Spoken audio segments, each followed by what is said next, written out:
Greetings and salutations, everyone. I hope everyone is doing well, and welcome back to tonight's second half. Before we get into it, a couple links. As you know, I rely on Patreon, PayPal, and my merch to help the channel to continue to grow and go.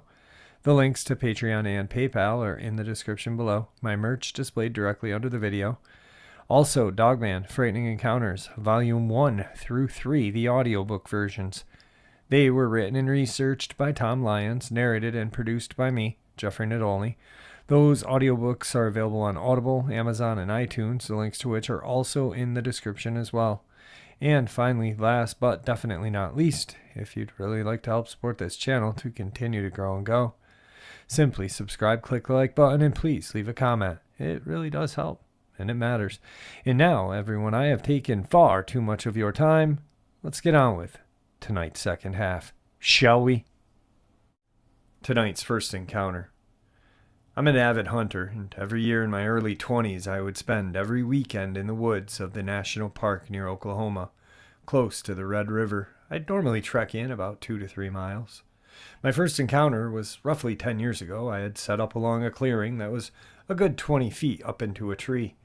As dawn approached, I had a large 12-point buck slowly coming into the clearing, just about 300 to 400 yards off. I let it come closer and took aim. I took the shot right to the kill zone through the heart and lungs with my 30-06 195 grain ballistic tip round. After watching it fall through my scope, I slung my gun, and I was getting ready to climb down out of the tree stand.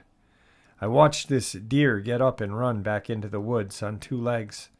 I had no idea what had just happened, but I had heard stories of shapeshifters and such in my youth from my grandmother, who was half Native American.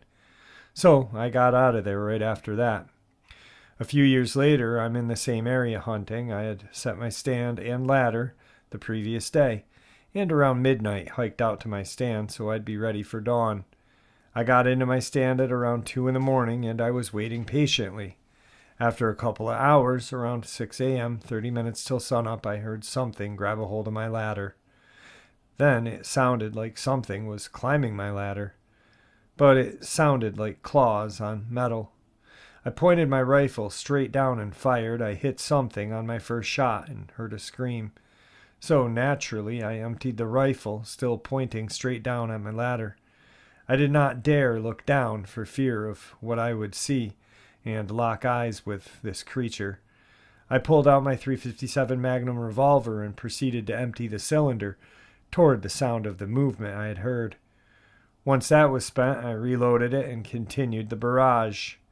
There was still something out there, and I could hear it. I had 1 gun left with ammo left and pulled out my 9mm that I kept with me for self-defense, just in case. I fired a few rounds toward the noise I had heard, then waited until morning. A few rounds left in my 9mm and clutching it for dear life.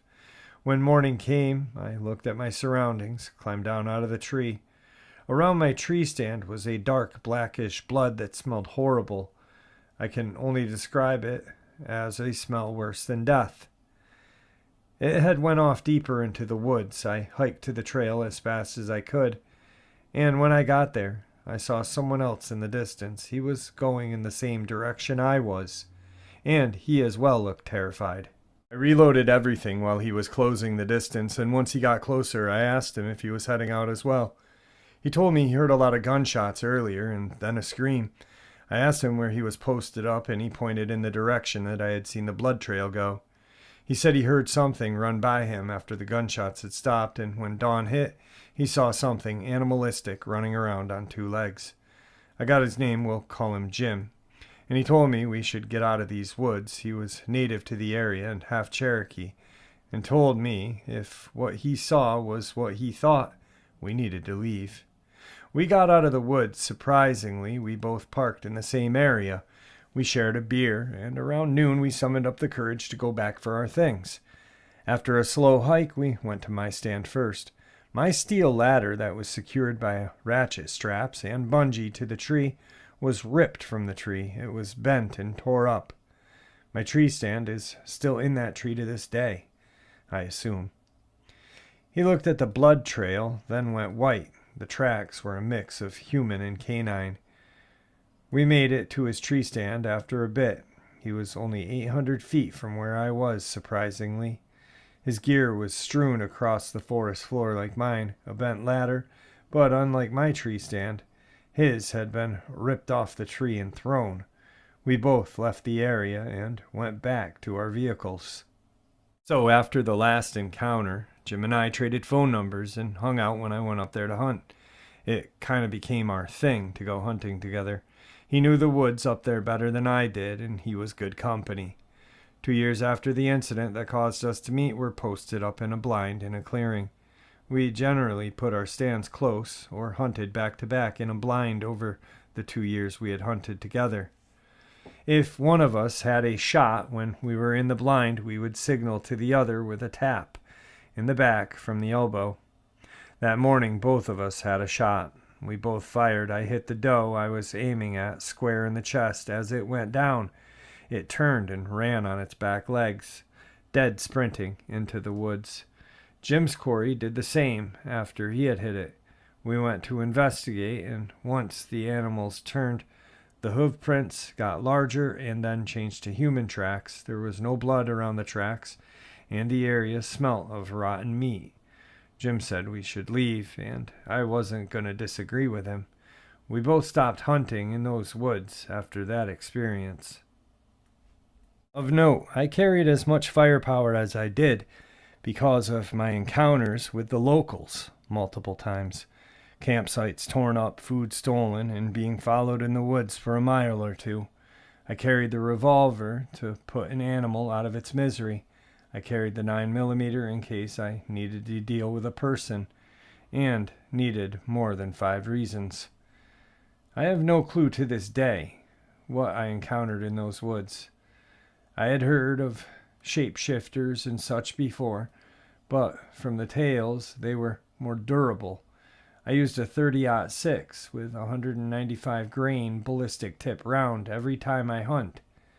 But that's my experience. I hope you all maybe have some thoughts on what it was that I saw and what had happened. Tonight's second encounter. I have an experience that I would like to share. I know some are not going to believe it, but I know what has happened. I've been followed by dogmen for a couple of years now. It first started when I was smoking a cigarette outside at night, and I get this dreadful feeling like a spotlight is on me and something can see me, but I cannot see it. Lo and behold, I see a large figure standing illuminated at my neighbor's fence across from mine. It was standing in front of the porch light, so I could see its shadow cast from the light. For a few seconds it stood trying to intimidate me with its posture, and then it ducked down under view from the fence. This was the first encounter. As the months go by, I end up in jail.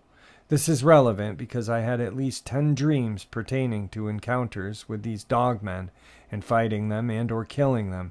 And it was in my dreams that I first learned what they smelled like. Imagine rotting flesh mixed with armpit sweat and wet dog. It is awful.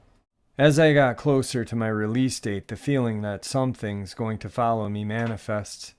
And I was right, because I've encountered at least 2 more dogmen. One was white and looked like the Howling, and the first time I saw it was behind a fence, with its face covered in blood, looking at me once again across my backyard behind the neighbor's fence. Different city, different house.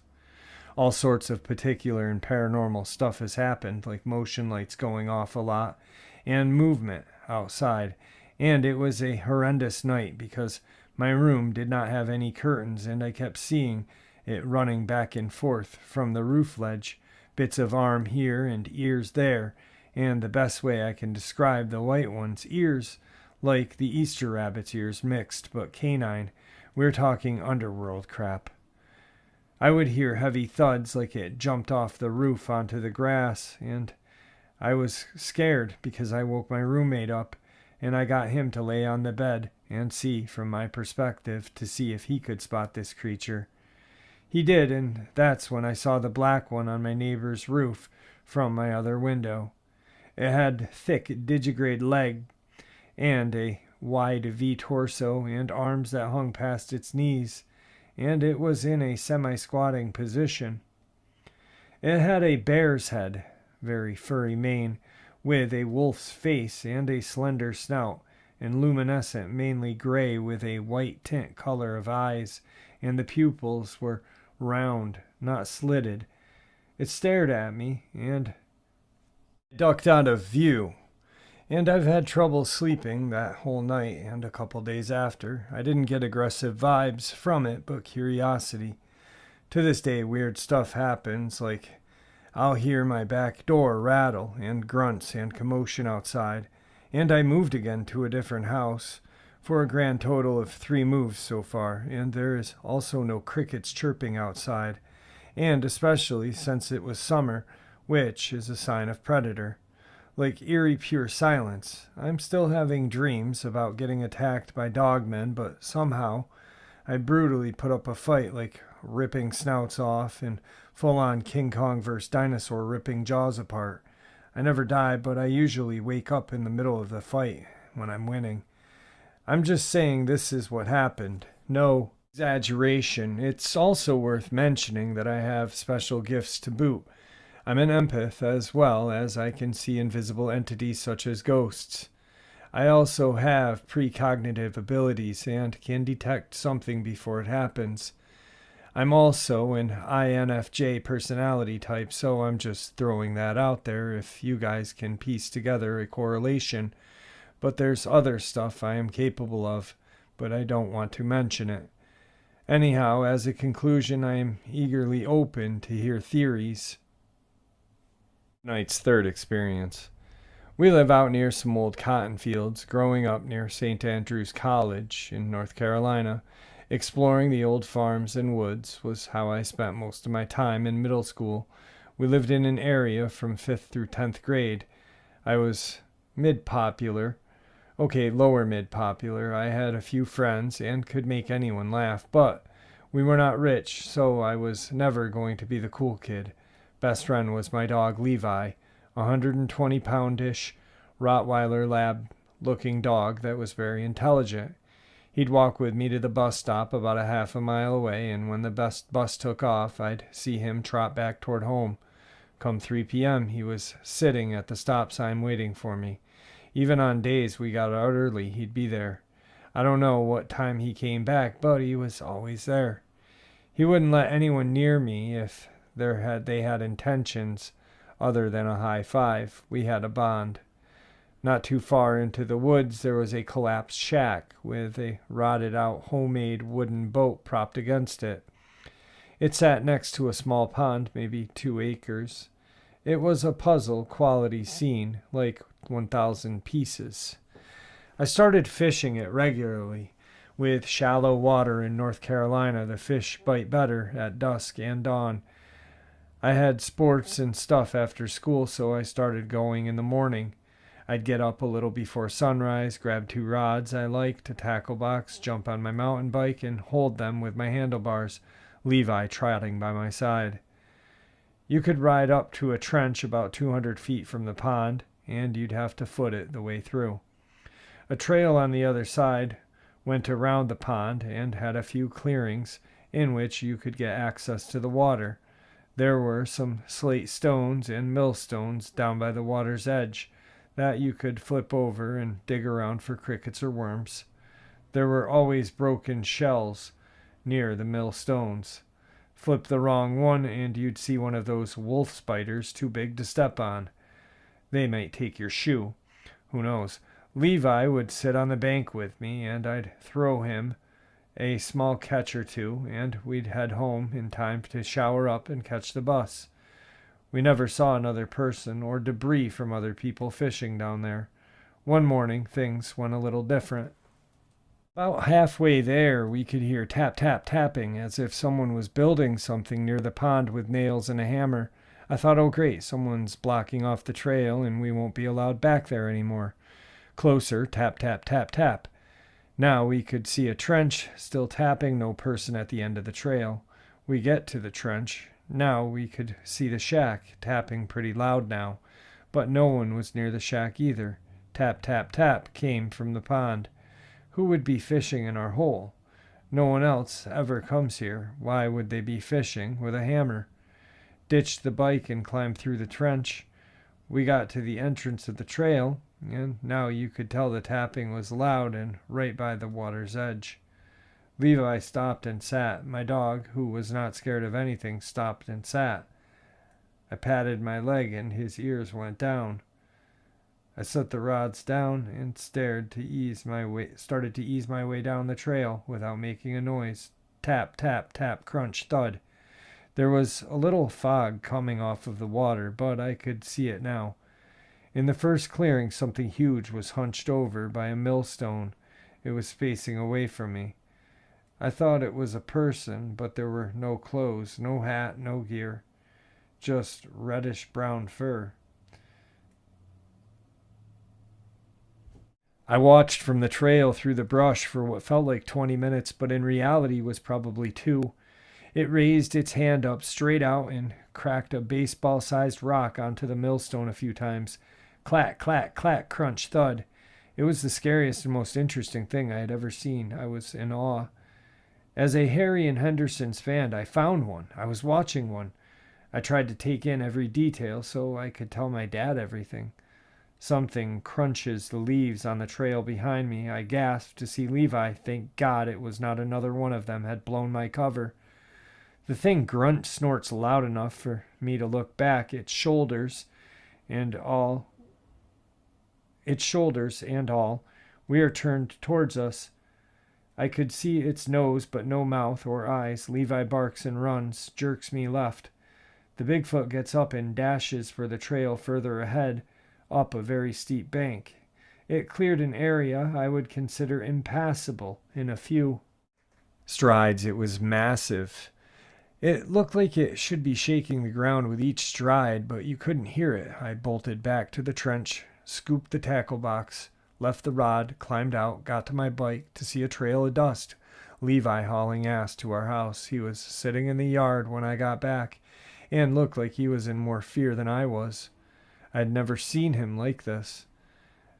I don't think he bailed on me as much as he was going to get help. I didn't go fishing there again. I took a friend and my dad down to show them the broken shells. In broad daylight, of course. They were little freshwater clams. They were broken, not opened. A baseball-sized rock was still there. It was more the size of a grapefruit. It was all scarred up. This creature was using it as a tool. It was smashing open these clams and eating them. Tap, tap, tap, snack, report, no footprints. It was primarily straw and the leaves in the area. Some hair on the tree. My dad said it was deer fur. They didn't believe me. Not many people do. I believe I ruined her breakfast. I feel like it was a her. For some reason. I like to think the rod was an offering and they learned how to use it to fish. I used to sketch a Sasquatch snoozing in a lawn chair with a fishing pole in hand and a bobber out on the water. I should recreate it. I'm certain it would make a great t-shirt. Its final encounter. Back in 2017, I lived with my aunt in Minnesota, and while living with her, I worked at a nearby Walgreens, which was about a 35-minute bike ride from her house. This happened in October. One night I had worked the closing shift, but we didn't close and leave till about 30 minutes longer than what we were used to, due to lots of work needing to be done. I biked to and from work, so as someone who believes in the paranormal stuff 100%, biking home at night was always an easy thing to do because my mind would often go wild. Now, the route I take to go home is somewhat isolated. I have to go past a park and a lot of wooded areas. It's barely lit up, as there aren't many streetlights or houses for the most part on this route. I had just gotten to the park, where it's mostly natural and woodsy. I was talking to my ex on the phone as a way to ease my nerves on the way home. I had briefly looked down at my phone when I heard this weird screeching sound, which caused me to look back up. There, to my horror, was this large, tall, deathly frail-looking humanoid creature that looked very white and pale, almost as if it was sickly. Before I could really get a good look at it, it dropped down onto all fours and leapt into the wooded area. Seeing this, I panicked and began to pedal as fast as I could. Meanwhile, I could hear the thing taking chase, but remained hidden in the woods. I could hear branches constantly snapping, leaves crunching. This thing was in pursuit. I got about halfway through the route to a point where nature stops being trees and woods and opens up to rolling hills. Just flat grass, but a bunch of hills. As soon as I got to this point, I heard this thing stop chasing me in complete silence. That's when I noticed a very peculiar scent. Blueberry pie, which really weirded me out because there is no houses, restaurants, or buildings of any kind around here. I paid no attention to it, as to me it was coming from the distant hills, as if it was a thing somehow created the scent to draw me away from the sidewalk and towards it. So I kept pedaling and eventually made it to where the town homes were, and eventually back home to safety, which, yes, I did throw my bike into the garage and run inside, up to my bedroom like a frightened child, and turn the lights on and TV. Now, it doesn't end here. A few days later, when I started forgetting about this thing I'd seen, I spent the day handing out candy for my aunt and watching TV/YouTube until it was time to retire to bed. Shortly after I had gotten to my room, again I heard this weird screeching sound, and for some reason my idiot self decided to look out the window. There, about 50 feet away from the house, standing underneath a few trees, was the creature thing, which made me quickly just close the window and shut the blinds. Next day, surprisingly, my aunt had asked me if I had heard the weird sound last night, and saw the thing as well. I guess from what she had told me, she had heard the noise and wanted to see what it was, so she took the dog and went to the backyard and had seen the thing standing there. Almost immediately, it dropped onto all fours and leapt away. Now, when it comes to the size, I'd say I saw it standing on two legs. It was about 7 to 8 feet tall. I'm 6'7", so it was quite taller than I was. It looked way pale, like it was nothing but skin and bones, yet moving incredibly fast. From the speed it leapt away and pursued me while I was biking home. Sorry, I was piecing that together. Right at the end, they say, I apologize for the lack of good writing because English is not my first nor second language. So anyway, I hope you guys enjoyed tonight's second half, and I want to thank everybody for all your birthday wishes. It really meant a lot to me. With that, may the Great Spirit watch over us all, and may He guide us down that path that, well, we call life.